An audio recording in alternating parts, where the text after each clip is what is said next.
الحمدللہ الحمدللہ وکفیٰ وسلام علی عبادہ الذین اصطفیٰ اما بعد اعوذ باللہ من الشیطان الرجیم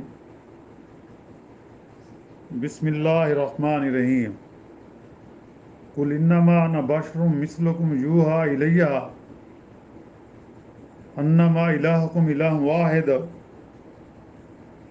فاستقیموا الیہ واستغفروہ وویل للمشرکین۔ آپ کہہ دیجئے میں تو تم ہی جیسا انسان ہوں، مجھ پر وحی نازل کی جاتی ہے کہ تم سب کا معبود ایک اللہ ہی ہے، سو تم اس کی طرف متوجہ ہو جاؤ اور اس سے گناہوں کی معافی چاہو، اور ان مشرکین کے لیے بڑی خرابی ہے۔ الذین لا یؤتون الزکاۃ وہم بالآخرۃ ہم کافرون، جو زکوٰۃ نہیں دیتے اور آخرت کے بھی منکر ہی رہتے ہیں۔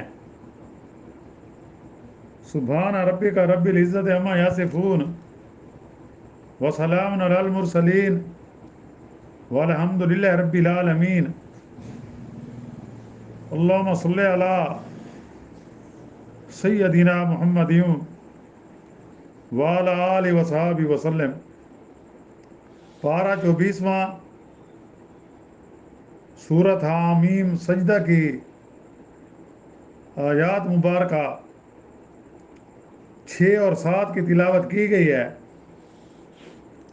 اور ساتھ ترجمہ بھی کیا گیا ہے۔ جیسا کہ گزشتہ درس میں ذکر ہوا تھا کہ یہ قرآن مجید یہ وہ کتاب ہے جو اللہ کا کلام ہے، جو اللہ کی جو 2 صفات ہیں، رحمان بھی ہے رحیم بھی ہے، یہ اس کی طرف سے بنی نوع انسانیت کی ہدایت کے لیے نازل کیا گیا ہے، اور اس کی آیاتیں واضح تفصیل کے ساتھ بیان کی گئی ہیں، کیونکہ نبی کریم صلی اللہ علیہ وسلم کہ سب سے اولین مخاطبین عرب تھے اور آپ بھی عرب تھے، تو یہاں یہ بھی ساتھ ذکر ہوا تھا یہ قرآن عربی زبان میں ہے۔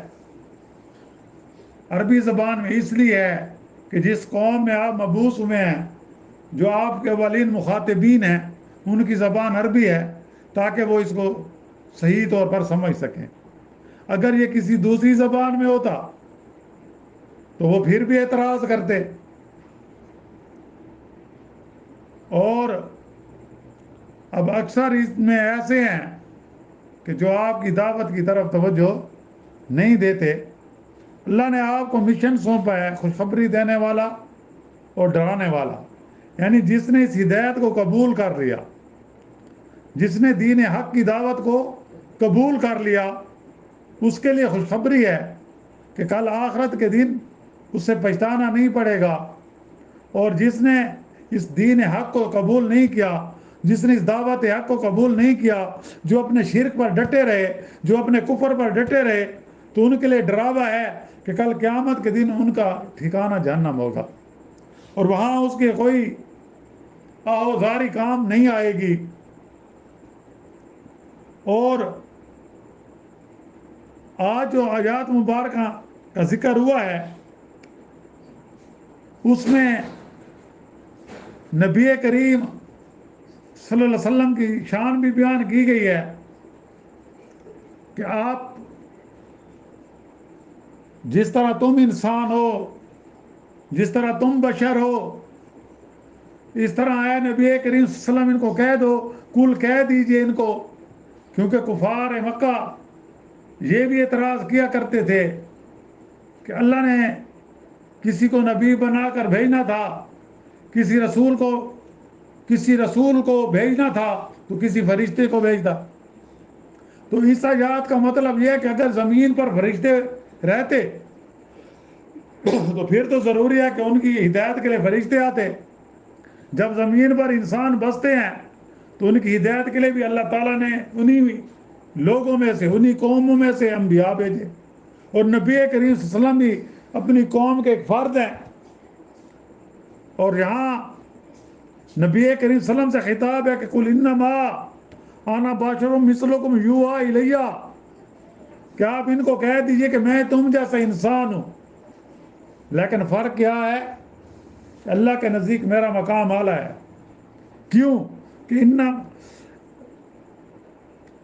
یوحی الی، کہ میں تم میں سے ایک انسان ہوں، بشر ہوں، لیکن مجھ پر وحی نازل کی جاتی ہے. اللہ نے مجھے نبوت سے سرفراز فرمایا ہے. اللہ نے میرے سر پر رسالت کا تاج رکھا ہے، جس کی وجہ سے آپ بھی انسان ہیں، میں بھی انسان ہوں، لیکن اللہ نے مجھے فضیلت دی ہے کہ اللہ نے مجھے خاتم النبیین بنا کر بھیجا ہے. اللہ نے مجھ پر وحی نازل کی ہے. اور تمہارا الہ، تمہارا معبود صرف ایک اللہ واحد ہے، سو تم اس کی طرح متوجہ ہو جاؤ. مطلب کیا ہے کہ تم اسی کی عبادت کرو، اس کے ساتھ کسی کو شریک نہ کرو. یعنی میرے اور تمہارے درمیان اور کوئی امتیاز نہیں، کوئی فرق نہیں، کوئی ڈسٹنکشن نہیں، بجز وحی الہی کے کہ اللہ نے مجھ پر اپنی وحی بھیجی ہے. پھر یہ بات و حجاب کیوں؟ پھر تمہاری بات کیوں نہیں مانتے جبکہ میں تمہیں میں سے ہوں؟ تم میرے رشتہ دار ہو، اولین مخاطبین قریش مکہ تھے نا. اور میں تمہیں دعوت توحید پیش کر رہا ہوں. یہ جو دعوت توحید میں تمہیں پیش کر رہا ہوں، یہ میں اپنی طرف سے نہیں پیش کر رہا، بلکہ اللہ نے مجھے حکم دیا ہے. اللہ نے مجھے خاتم النبیین بنا کر بھیجا ہے. اللہ نے مجھے خاتم الرسول بنا کر بھیجا ہے. اللہ نے مجھے یہ ذمہ داری دی ہے. اللہ نے مجھے یہ مشن سونپا ہے کہ میں تمہیں شرک سے بچاؤں، میں تمہیں کفر سے بچاؤں، میں تمہیں توحید کی دعوت دوں کہ تم صرف ایک اکیلے اللہ کی عبادت کرو، اللہ کے ساتھ کسی ہستی کو شریک نہ کرو. یہ جو تم نے بت بنائے ہوئے ہیں، ان سے کچھ نہیں ہوتا. یہ تو اپنے اوپر سے مکھی بھی نہیں اٹھا سکتے. کوئی ان پر گندگی پھینک دے، یہ اپنا دفاع بھی نہیں کر سکتے. یہ تمہاری حاجات کیسے پوری کریں گے؟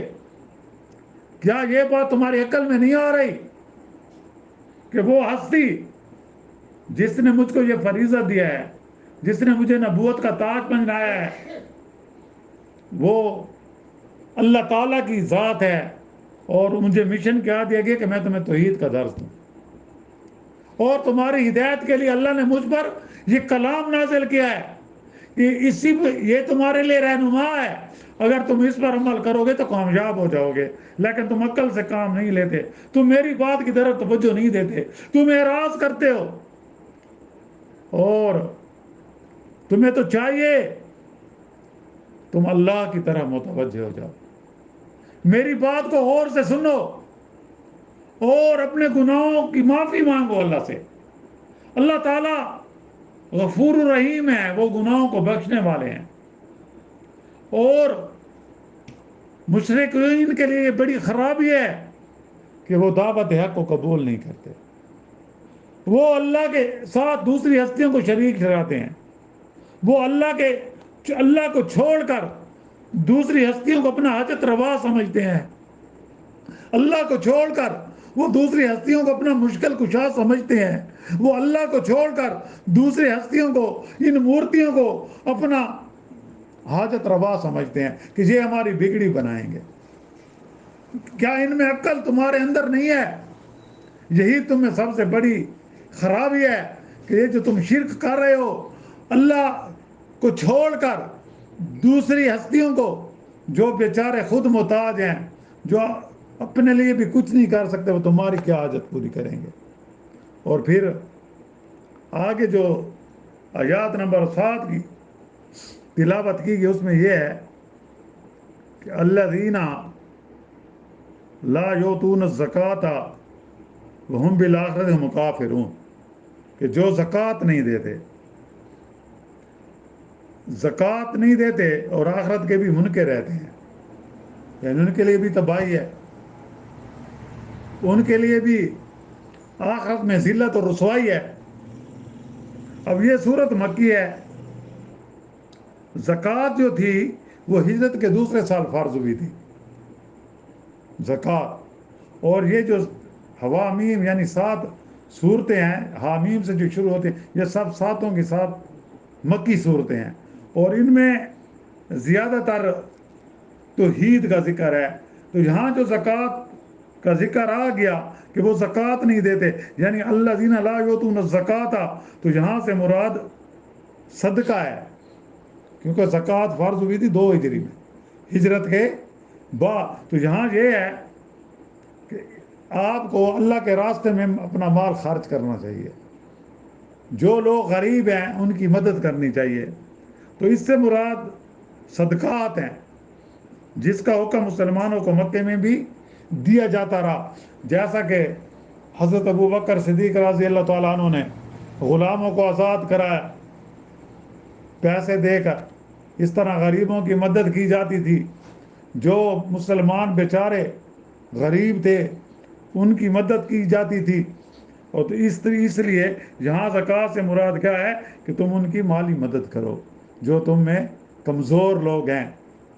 اور اس طرح صرف صبح و شام کی نماز کا حکم تھا وہاں، یہ نماز جو تھی نا ہجرت سے پہلے یہ 2 ٹائم تھی نماز۔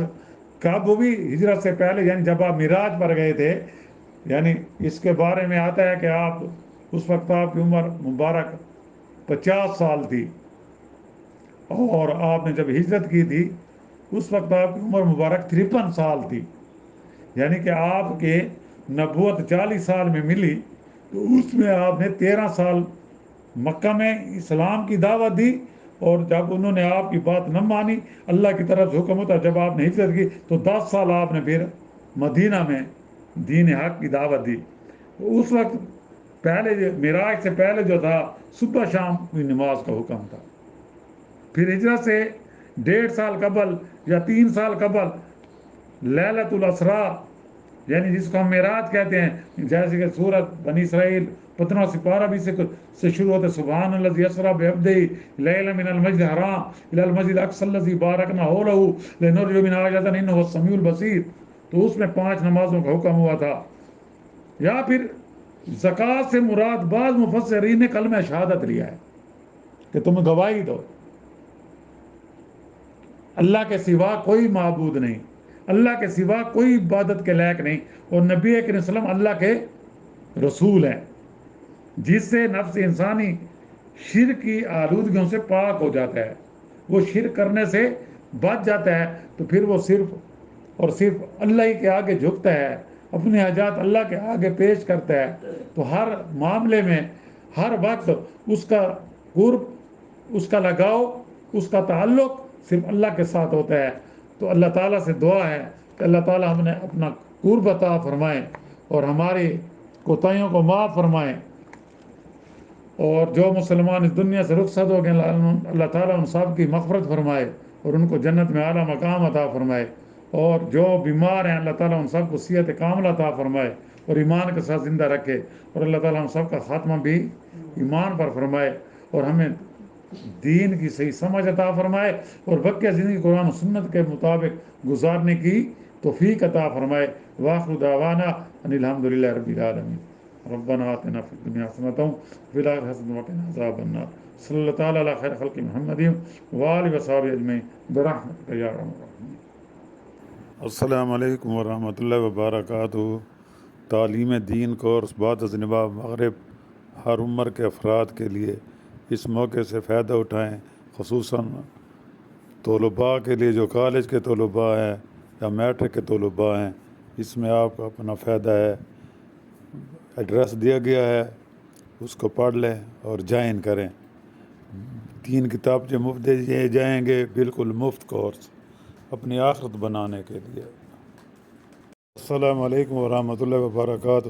Please subscribe my channel and like for more videos. السلام علیکم۔